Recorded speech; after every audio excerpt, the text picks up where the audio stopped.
तलाकशुदा आईपीएस पत्नी 5 साल बाद पति की झोपड़ी पहुंची। सच जानकर पूरा गांव समझ गया। दोस्तों, दोपहर के समय था। बिहार के पटना से करीब 50 किलोमीटर दूर बसे गंगापुर गांव में रोजमर्रा की तरह जिंदगी चल रही थी। हर कोई अपने अपने काम में व्यस्त था। पूरे गांव में शांति का माहौल था। उसी शांत दोपहर में अचानक सड़क पर धूम उठी। गांव वालों ने पहले ध्यान नहीं दिया, लेकिन जब एक सफेद रंग की बड़ी एसयूवी गांव के बीच आकर रुकी, वो हमेगा उसी तरफ मारे थियोमिक में फटारी थी और गाड़ी वक्त ही ड्राइवर का सीधा बैठ जाना अपने आप में बहुत कुछ कह रहा था। गंगापुर ने एक साथ समझ लिया, ये कोई आम गाड़ी नहीं है। गाड़ी का दरवाजा खुला और जो औरत बाहर उतरी, उसे देखते ही जैसे गांव की सांस थम गई। खाकी आईपीएस वर्दी, कदमों पर चमकते सितारे, कमर पर बंदी बेल्ट और चेहरे पर वही सख्त संयम जो पद के साथ आता है। ये सोना सिंह थी, इलाके की जानी मानी आईपीएस अफसर। कोई साइलेंट नहीं बेटा, कोई शोर नहीं हुआ, लेकिन उसकी मौजूदगी पूरे गांव पर भारी पड़ गई। औरतें अपने घाम के आड़ में खिसक गई, मजदूर चुपचाप खड़े रह गए, बच्चे सहम कर माँ बाप के पीछे छिप गए। ड्राइवर ने हल्की आवाज में पूछा कि क्या यही जगह है, और सोना ने सामने खड़ी फूस की दीवारों वाली एक झोपड़ी की ओर देखते हुए बस सिर हिला दिया। वो झोपड़ी जहां 5 साल पहले एक रिश्ता बिना शोर पड़ गया था। सोना धीरे धीरे उस झोपड़ी की तरफ बढ़ी। हर कदम के साथ उसका रुतबा आगे चल रहा था, लेकिन उसके भीतर कुछ और ही चल रहा था। झोपड़ी के अंदर अजय था, वो आदमी जो कभी उसका पति हुआ करता था। सोना दरवाजे के सामने आकर रुक गई। वर्दों में खड़ी थी, पूरे निर्वस था और ताकत उसके साथ थी, लेकिन हाथ दरवाजे पर उठ नहीं पाया। आज वो किसी अपराधी से नींद नहीं आई थी। आज वो अपने ही अतीत के सामने खड़ी थी। दरवाजे के सामने खड़ी सोनिया की आंखों में अचानक 5 साल पुरानी तस्वीरें उतरने लगी। मैं ही गंगापुर गांव, लेकिन तब उसके पैरों में खाकी जूते नहीं थे, तुम्हारे सितारे नहीं थे, और चेहरे पर में असल वाली सख्ती नहीं थी। तब उसके हाथों में किताबें आती थी और आंखों ऐसा प्ले। सोनिया उन लड़कियों से नहीं थी जो किस्मत को चुपचाप मान लेती है। वो सवाल करती थी, वो आगे बढ़ना चाहती थी। अजय को उसने पहली बार तालाब के किनारे देखा था, चुपचाप जाल समेटते हुए। वो ज्यादा बोलता नहीं था, लेकिन जब बोलता तो उसकी नाक सीधे दिल पर पहुंचती थी। धीरे धीरे दोनों के बीच बातें बढ़ी। सोनिया ने अपने सपनों के बारे में बताया, अजय ने अपने हालात के बारे में। जब सोनिया ने कहा कि वो अफसर बनना चाहती है, तो अजय ने बिना हंसे मैं टोके बस इतना कहा था, बढ़ जाओ। न कोई सवाल न कोई शक, बस भरोसा। शादी हुई तो गांव में कहा कि लड़की आगे निकल जाएगी। अजय ने किसी से कुछ नहीं कहा। सोनिया में नहीं, छोटा सा था, फूस के निवारे, एक चारपाई और एक कोने में किताबों का ढेर। सोनिया रात भर पढ़ते रहती और अजय पास बैठा रहता। कभी दिन ठीक करता, कभी पानी रख देता। उसने कभी नहीं कहा कि अब समय नहीं है। जब पहली बार परीक्षा में सोनिया फेल हुई, वो पूरी रात रोती रही। अजय ने कोई भाषण नहीं दिया, बस सुबह कहा कि आज खेत में ज्यादा काम है, शाम को पढ़ लेना। सोनिया समझ रही थी, मैं उसे कमजोर नहीं बनने देगा। दूसरी बार भी नाता नहीं मिली, गाँव वालों ने ताने मारे। अजय ने सब सुना और चुप रहा। तीसरी बार जब रिजल्ट आया और सोनिया का नाम लिस्ट में था, तो अजय देर तक उस कागज को देखता रहा और फिर बहुत धीरे से बोला, अब तो अफसर हो गई। उस आवाज में डर नहीं था, सिर्फ दर्द था। ब्रस्टिंग के बाद जिंदगी बदलने लगी। शहर, बड़ा घर, नया दुनिया। जो अपने सुबह वैसी ही थी जैसी गांव में थी। अजय को अपने साथ रखते थी, उसकी इज्जत करती थी। लेकिन जैसे जैसे वर्दी का वजन बढ़ा, रिश्ते हल्के होने लगे। ऑफिस की बातें घर तक आने लगी। मीटिंग्स, कॉल्स, फाइलें। अजय वही था, लेकिन अब वह धीरे धीरे पृष्ठभूमि बनता जा रहा था। एक दिन सोनिया ने कहा कि वो गांव वाले कपड़े न पहना थे। अजय चुप रहा। दूसरा दिन कहा कि सीना न उड़ाते हैं, थोड़ा संभल कर आते। अजय ने सिर हिला दिया। उसकी खामोशी अब सोनिया को चुभने लगी थी। उसे अन्याय रहता था कि अजय उसकी तरक्की में फिट नहीं बैठता। एक शाम जब सोनिया किसी ऑफिशियल डिनर से लौटी, अजय ने बस इतना कहा कि तो बाल बदल रही हो। सोनिया ने वर्दी उतारते हुए जवाब दिया कि बदलना पड़ता है, हर कोई तुम्हारी तरह नहीं रह सकता। पहली बार अजय ने बात आगे बढ़ाई और पूछा कि क्या वो उसे शर्म देता है। सोनिया ने बिना सोचे हाँ कह दिया। वो एक शब्द अजय के भीतर तही गहराई तक उतर गया। उस रात उसने खाना नहीं खाया। सोनिया ने वापस नहीं किया। झगड़ा बढ़ते गए। सोनिया को तरह कि अजय उसे रोक रहा है और अजय को तरह कि वो खुद को खो रहा है। एक दिन सोनिया ने साफ कह दिया कि वो इस रिश्ते को ढो नहीं सकती। अजय देर तक चुप रहा, फिर बोला तो छोड़ दो। उस आवाज में गुस्सा नहीं था, सिर्फ थकान थी। ताक कागजों पर हुआ, बिना रोना धोना, बिना समझौते। सोनिया ने सोचा कि उसने सही किया और अजय वो गांव लौट आया बिना किसी शिकायत के। और अब सोनिया फिर उसी झोपड़ी के सामने खड़ी थी, खाकी वर्दी, सरकारी गाड़ी के साथ, पूरा रुतबे और पहचान को अपने चारों ओर ओढ़े हुए। लेकिन इस बार उसका रुतबा आगे नहीं चल रहा था, बल्कि उसके भीतर कहीं कुछ बहुत हल्का सा काम रहा था, जैसे कोई पुरानी नस अचानक दर्द करने लगी हो। झोपड़ी वैसे थी, फर्श के दीवारें, थोड़ी झुकी हुई छत और सामने की मिट्टी पर पड़े पुराने पैरों के निशान।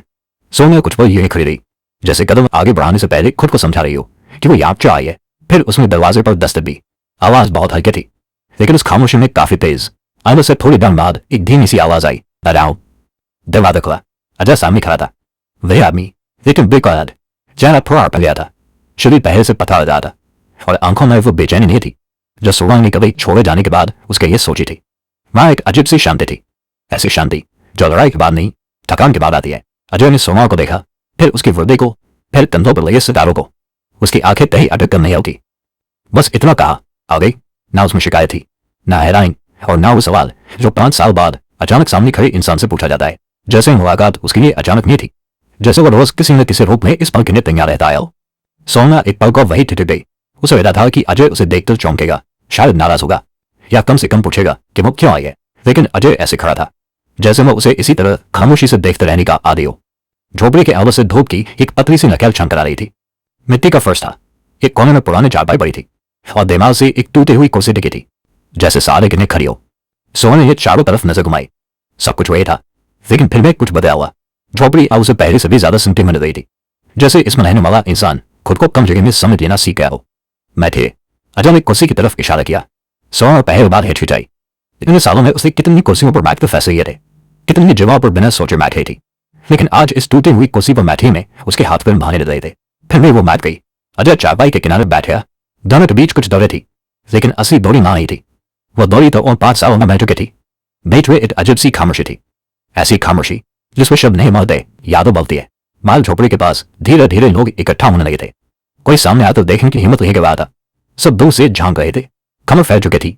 अजय की झोपड़ी पर आईपीएस मेहरमाई है, लेकिन हैरानी की बात यह थी कि वहां न कोई उत्सुकता थी, न कोई शोर, बस एक बारी सी चुप्पी थी जो आवाज में अटके हुई थी। सोना ने महसूस किया कि यह चुप्पी सामान्य नहीं है। उसने धीरे से पूछा, सब ठीक है ना? अजय ने उसकी तरफ देखा, फिर माल की तरफ झांकते हुए कहा, गाव अब ज्यादा बोलता नहीं है। सोना ने उसकी बात समझ नहीं पाई, लेकिन सवाल पूछने की हिम्मत भी नहीं जुटा सकी। अजय उठा, मटके से पानी निकाला, स्टील के गैस पे भरा और उसे सोने की तरफ बढ़ा दिया। सोना ने गैस पकड़ते वक्त उसके हाथों को देखा, वही हाथ जो कभी उसके लिए खेतों में मेहनत करते थे, अब और भी खुरदरे हो चुके थे। उसने पानी पिया, लेकिन गाव फिर भी सूखा रहा। तुम, सोना ने कुछ कहना चाहा, लेकिन शब्द वही अटक गए। अजय ने उसकी बात पूरी नहीं आने दी। आप कहना चाहिए, पहली बार उसने तुरंत की जगह आप कहा था। वो एक शब्द सोने के भीतर तही गहराई तक चुभ गया, जैसे किसी ने अचानक याद दिला दिया हो कि उनके बीच अब क्या बचा है और क्या नहीं। सोना बोल जाती थी, लेकिन फिर रुक गई। आईपीएस अफसर के पास हर सवाल का जवाब होता है, हर स्थिति के लिए एक योजना होती है, लेकिन आज उसके पास अपने आने की वजह का जवाब नहीं था। अजय ने बिना किसी दबाव के कहा, कोई जरूरी काम हो तो बोलिए। सोने को उसी पर एहसास हुआ कि अजय बदल गया है। वो झुका हुआ नहीं था, पुलता हुआ नहीं था, बस आग था, और शायद ज्यादा पूरा। तभी बाहर खड़ी सरोज काकी आगे बढ़ी, गांव की सबसे पुराना औरत, जिसने बहुत कुछ देखा था और उससे भी ज्यादा समझा था। उन्होंने सोए की वृद्धि को देखा, फिर उसकी आंखों में झांक कर कहा, मैडम, अंदर जगह कम है, बात बाहर कर लो तो अच्छा रहेगा। सोनिया उठी और बाहर आ गई। अब पूरा गांव सामने था, लेकिन न कोई नारा था, न कोई सवाल, बस आंखें थी, चुप, गहरी और सब कुछ समझती हुई। सरोज काकी की आवाज में आज बारीपन था, ऐसा बारीपन जो उम्र से नहीं, देखे हुए सच से आता है। उन्होंने सोना की तरफ देखा और कहा कि आप 5 साल बाद आइए। सोना ने कुछ नहीं कहा, बस सिर झुका दिया। काकी ने बात आगे बढ़ाई और याद दिलाया कि सोना ने पूछा था, सब ठीक है या नहीं। फिर मैं एक पल गौर की, जैसे शमशम रही हूं, और बोली कि सब ठीक तो होता जब अजय बहुत बाता। सौ चढ़ गई। उसे समझ नहीं आया कि काकी क्या कहना चाह रही है। उसने पूछा, मतलब? अब जैसे गांव की चुप्पी टूटने का इंतजार ही कर रही थी। एक एक करके नोट बोलने लगे। किसी ने कहा कि तलाक के बाद अजय ने गांव छोड़ने की कोशिश की थी, शहर गया था काम ढूंढने, लेकिन वहां हर जगह वही सवाल उससे पहले पहुंच जाता, आईपीएस अफसर का पते होकर मजदूरी। कुछ लोग हंसते थे, कुछ नोक तानी मारते थे। सोना को लगा जैसे उसकी सांसें तेज हो गई हो।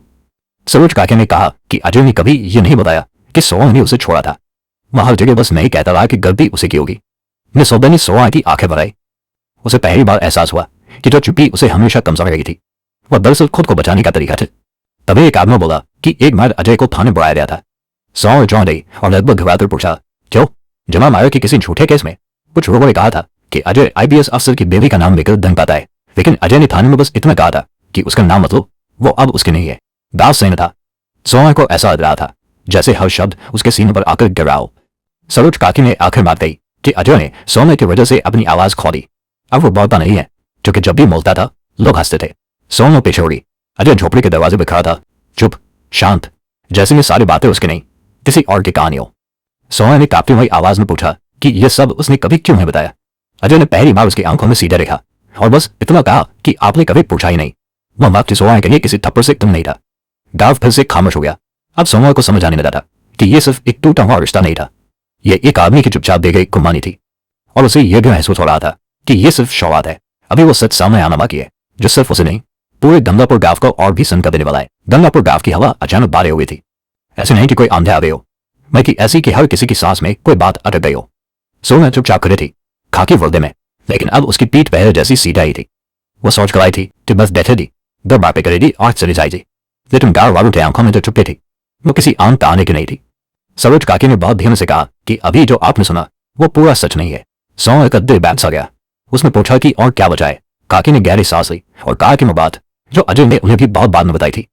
अजय झोपड़ी के बाहर आकर चौखट पर बैठा। वो अम्मी कुछ नहीं बोल रहा था, जैसे तय कर लिया हो कि उसकी कहानी अब दसों के जरिए ही सामने आएगी। तभी गांव के एक बुजुर्ग हड़बड़ से आ गया है। वहां सुनाई के वगैरह देखी, फिर आसमान की तरफ देखा और बोए की ताक के करीब 6 महीने बाद एक रात अजय गांव लौटा था। उसके चेहरे पर चोट थी। सोहा ने घबराकर पूछा कि कैसे चोट। जवाब मिला थाने से आई थी। सोहा का दिल जोर से धड़क उठा। बताया गया कि एक ठेकेदार ने झूठा केस कर दिया था और कहा था कि अजय IPS अफसर की बेबी का नाम लेकर धमकाता है। थाने में उसे घर पर बैठाया गया। पूछताछ हुई और जब किसी ने कहा कि बेबी से एक बार बात कर लो, वो IPS है, 1 मिनट में छूट जाओगे, तो अजय ने साफ कहा था कि वह उसकी बेबी नहीं है और उसका नाम लो। सोहा का सिर झुक गया। सरोज काकी ने कहा कि उस रात अजय आपसे मदद मांग सकता था, लेकिन उसने नहीं मांगी। उसने कहा था कि अगर उसके नाम से सोनू की इज्जत पर आ जाए तो वो खुद को कभी माफ नहीं कर पाएगा। सोनू की आंखों से आंसू बहने लगे। वो चाहकर भी उन्हें रोक नहीं पाई। पहली बार उसे समझ आया कि जिस आदमी को वो कमजोर समझते रही, उसने उसकी ताकत की सबसे बड़ी कीमत खो चुकाई थी। सरोज काकी ने आखिर बात कही कि अजय ने आपसे दोनों नफरत में नहीं बनाई, उसे दोनों इसलिए बनाई ताकि आपकी पहचान उसके हालात से छोटे न लगे। पूरा गांव खामोश था। सोहा को रहा था कि वो अब खड़े नहीं है, बल्कि कहीं भीतर गिरते जा रही है। उसने अजय की तरफ देखा और पूछा कि क्या यह सब सच है। अजय ने सुझाव दिया, बस इतना। सोहा ने पूछा कि उसने कभी बताया क्यों नहीं। अजय ने पहली बार नौ बात की। उसने शांत स्वर में कहा कि आप अफसर थी और वो आपकी परेशानी नहीं बनना चाहता था। उसने सोचा था कि आप ऊपर जा रही है और वो एज रहकर आपका नाम साफ रखेगा। गांव की आंखें भर आई। सोनू ने पहली बार अपनी कंधों के सितारों को देखा। आज वो सितारे उसे बहुत से रहे थे। उसने धीमे आवाज में कहा कि अगर उसे पता होता। अजय ने बीच में रोक दिया और कहा कि अब पता चल गया है। उसके शब्दों में कोई इल्जाम नहीं था, बस एक साफ सी सीमा थी। उसी पल सोहा को समझ आ गया कि ये कहानी अब पीछे नहीं जा सकती। जो टूट चुका है उसे जोड़ने से पहले समझना पड़ता है। और उसे साफ दिख रहा था कि अभी सबसे मुश्किल हिस्सा बाकी है, क्योंकि अब सवाल ये नहीं था कि सच क्या था, सवाल यह था कि अब इसके बाद क्या। दोपहर ढह चुकी थी, लेकिन सोने को पहली बार अपनी खाकी वर्दी मौत जैसे मिल रही थी। ऐसा नहीं था कि धूप तेज थी या थकाई ज्यादा थी, बल्कि ऐसा लग रहा था जैसे उसके कंधों पर चौथे सितारे नहीं, किसी और की चुप्पी टंगी हो। वो चुप्पी जो अब शब्दों से ज्यादा बारे हो चुकी थी। सामने अजय झोपड़ी की चौके पर खड़ा था, आंखें सामने, लेकिन आवाज कहीं भीतर दबाई हुई। सोना उसके ठीक सामने खड़ी थी, मगर इस बार अफसर की तरह नहीं, बल्कि एक ऐसे इंसान की तरह जिसे पहली बार अपने ही फैसलों से डर लग रहा हो। उसने गला साफ किया, जैसे शब्दों से पहले खुद को संभाल रही हो। बोली कि वो ना सिर्फ देखा नहीं आई है। अजय ने उसकी तरफ देखा, फिर नजर डाली, जैसे इस बातचीत से खुद को बचा लेना चाहता हो। उसने कहा कि देखिए अब जाइए। बस एक शब्द, जाइए। में कोई गुस्सा नहीं था, लेकिन सोने को वो किसी आदेश से ज्यादा एक बंद दरवाजा लगा, ऐसा दरवाजा जो अब पीछे से भी नहीं खुल सकता। सोने ने कहा कि वो मदद करना चाहती है। उसकी आवाज में रुतबा नहीं था, बस एक कोशिश थी, आखिरी कोशिश। अजय के चेहरे पर हल्की सी मुस्कान आई। उसमें तंज नहीं था, महज थकान थी। उसने पूछा, मेहनत? सोने ने आता और मरते मरते शब्दों में चीजें गिनाने लगी, घर, काम, प्याज, जो भी चाहिए। तभी अजय ने पहली बार हाथ उठाकर उसे रोका। बस उस एक शब्द के साथ गांव की हवा जैसे ठहर गई। उसने जानबूझकर उसे मैडम कहा, बोला कि आप बहुत बड़े अफसर हैं, आपके पास सब कुछ है, लेकिन जो अब दे आई वो मेरे पास पहले से था। सोनिया को समझ नहीं आया कि वो क्या कहना चाह रहा है। उसने पूछा, क्या? अजय ने बिना आवाज ऊंची के कहा, इज्जत, वही इज्जत जो उसने उस दिन खो दी थी। जब सोनिया ने गुस्से में कह दिया था कि वो उसके निनेवे का नहीं है, वह वाक्य सोनिया को उसी शाम में गया जब उसने वो बात कही थी, और अजय बिना कुछ बोले चुप रह गया था। सोनिया एक कदम आगे बढ़ी और कहा कि वो माफी मांगने आई है। अजय ने सिर झुका लिया। बोला कि माफी बहुत बड़ी चीज होती है, लेकिन उससे सब वापस नहीं आता। सोनिया की नजर गांव की तरफ चली गई। सरोज काकी, अकबर सेना और 3 जाने बचाने चेहरे वही फिर थे, चुप देखते हुए। सोनिया ने हिम्मत जुटाई और कहा कि अगर वो चाहे तो अजय के लिए सब आसान कर सकती है। ये कहते ही उसे खुद एहसास हो गया कि वो फिर वही कर रही है जिससे अजय हमेशा दूर भागता रहा है। अजय ने शांति से कहा कि यही वो फर्क है, आप कसरत कहती है और मैं चाहता हूँ सौर जाता हूँ। सौर की आंखें भर आई। उसने कहा कि वो चाहते हैं कि अजय ठीक रहे। अजय ने उसकी तरफ देखा, सीधे, मन न झुके, ध्यान नजर से, फिर कहा कि वो ठीक है, बस सोना को यह समझने में देर हो गई। सोना ने जेब से एक कागज निकाला, सरकारी मिनट मुनि की, ये देखो, शहर में काम का इंतजाम है। अजय ने उस कागज की तरफ देखा तक नहीं। सेठा कहा, नहीं। सोना की आवाज तोड़ गई। उसने पूछा, क्यों? अजय ने कहा कि वो अब किसी का एहसान लेकर अपने आप से दोबारा इनकार नहीं करना चाहता। ये कहते हुए उसकी आवाज पहली बार थोड़ी भारी हुई। उसने कहा कि जब उसने सोनिया से कुछ नहीं मांगा तब वो अफसर बनकर चली गई थी। अब जब वो अफसर बनकर लौटे हैं तो वो कैसे कुछ मांग ले? गांव में कोई खुसर पुसर नहीं थी, हर कोई सुन रहा था। हर कोई समझ आया था। सौ ने आखिरी कोशिश की। उसने कहा कि अगर वह वर्दे उतार दे तो। एक पल को अजय की आंखें उठीं। फिर उसने बहुत ध्यान से कहा कि तुम भी नए हो चुकी है। सौ ने तब दिल बैठ गया। अजय ने कहा कि वो अब वो आदमी नहीं ना जो उसके आगे पीछे चलता। वो यहाँ है क्योंकि नहीं उसकी जगह। सौ ने पूछा कि उसकी जगह क्या है। अजय ने कहा कि उसकी जगह बहुत ऊपर है, इतनी ऊपर कि जब वो यहाँ आई तो सब हिल गया। उसकी आवाज में कोई शिकायत नहीं थी, बस सच्चाई थी। सरोज काफी आगे आई और बोली कि अजय ने सोना को कभी रोका नहीं। आज वो खुद को रोका है। उसे पल सोना समझ गई कि यह लड़ाई अब बाहर की है, यह लड़ाई उसके आउटर की है। उसने अजय की तरफ देखा और पूछा कि क्या वो कुछ दिन यहाँ रुक सकती है। अजय ने सही आया और कहा कि गांव मेहमानों के लिए खुला है, लेकिन झोपड़ी नहीं। वो माँ के किसी फैसले से ज्यादा एक हाथ थी, एक ऐसे ने कहा जिसके पार अब कुछ नहीं था। शाम उतर में आ गई थी। सरकारी गाड़ी वेट रही थी। ड्राइवर बहुत खड़ा इंतजार कर रहा था। सौ ने एक कदम पीछे लिया, फिर दसा। अजय चौखट पर खड़ा रहा, न उसे रोका न देखा। सौ ने आखिरी बार कहा कि अगर कभी जरूरत पड़े। अजय ने उसके माथ पूरी नहीं आने दी। वह की जरूरत पड़ते हैं तो आदमी खुद खड़ा होता है। सोना की आंखों से आंसू बन निकले। वो पड़ गई। गांव अब भी चुप था, लेकिन इस बार वो चुप्पी आज थी, समान की चुप्पी। गाड़ी में बैठते हुए सोनी ने महसूस किया कि आज उसने किसी केस में हार नहीं मानी, लेकिन जिंदगी में पहली बार हार स्वीकार की है। और उसे यह भी समझ आ गया कि कहानी नहीं खत्म नहीं हुई। कुछ फैसले तुरंत असर नहीं दिखाते, वो जिंदगी भर चुपते हैं। सरकारी एसयूवी धीरे धीरे गंगापुर गांव से बाहर निकलने लगी। धुएं की पतली परत पीछे छोड़ते जा रही थी। ड्राइवर ने साइड मिरर में देखा और हल्की सी हिम्मत करके बोला, मैडम। सोनी ने कोई जवाब नहीं दिया। वो खिड़की से बाहर महक रही थी। गांव पीछे छोड़ रहा था, लेकिन उसकी आंखों के सामने से वो झोपड़ी हटी नहीं रही थी। वहीं फूस के दीवारें, रेत चौखट और उस चौखट पर खड़ा एक आदमी जो कभी उसकी जिंदगी हुआ करता था और अब उसकी सबसे बड़ी हार बन चुका था। अजय वे खड़ा था। उसने गाड़ी को जाते हुए नहीं देखा। वह जानता था कि अगर देखिए तो शायद वो फैसला डगमगा जाएगा, जिसे उसने बड़ी मुश्किल से अपने भीतर मजबूत किया था। उसने खुद से बार बार पूछा था, क्या मैं गलत कर रहा हूं? लेकिन हर बार जवाब एक ही मिला, दर्द तब था जब मैं चुपचाप खुद को छोटा मानता था। आज पहली बार उसने खुद को छोटा नहीं होने दिया था। गांव में कोई जश्न नहीं था, कोई चर्चा नहीं थी, बस एक अजीब सी शांति थी जो शोर से ज्यादा बोल रही थी। सरोज काकी अजय के पास आई और भारी आवाज में बोली कि बेटा तू आज सही किया। अजय ने सिर झुका लिया। बहुत ही सही दिया तो ये बता काकी, बस इतने जानता हूं कि अगर आज झुक गया तो खुद को कभी देख नहीं पाऊंगा। हरबस से कहा कि आज तो गया लेकिन छोटा है। अजय ने कुछ नहीं कहा। वह झोपड़ी के अंदर जा गया, चारपाई पर बैठा और बीमार की तरफ देखे रहा। मैं बीमार जिस पर तमिल सोने के सपने तमली वादते थे, अब मां सिर्फ सन्नाटा था, लेकिन भी सन्नाटा कमजोरी का नहीं था, यह सन्नाटा आत्मसम्मान का था। उधर गाड़ी शहर की तरफ बढ़ रही थी। सोना अब आईपीएस अफसर जैसी नहीं रही थी। वो बस एक ऐसी औरत रही थी जिसके पास सब कुछ था, पद, पहचान, ताकत, सवाए उस इंसान के जिसने उसे यह सब बनने दिया था। बाबा ने फिर पूछा कि सीधे गेस्ट हाउस जाए।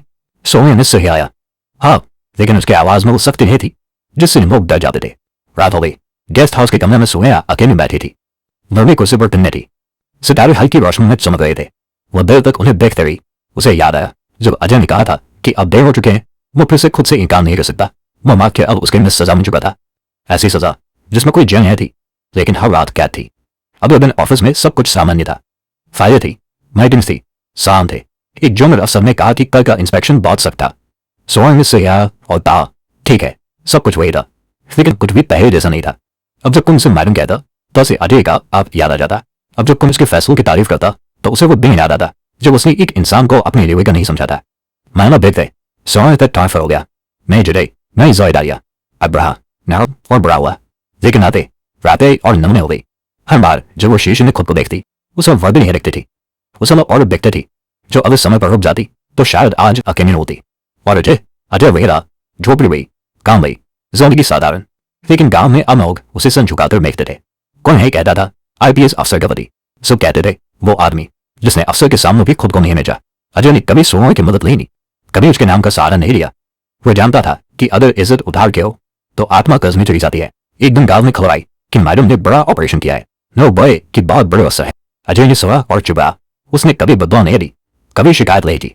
उसके लिए सोया अब एक बेटवा अध्याय थी जिससे सीख हुई थी, लेकिन जिसे दोबारा पढ़ना जरूर नहीं था। कई साल बाद सोना एक कॉन्फ्रेंस में थी, स्टेज पर बैठी थी, तालियां बज रही थी, लेकिन अचानक उसे लगा कि वो ताना उसके ना नहीं, उस फैसले की बज रही है जो उसे कभी नहीं आई नहीं।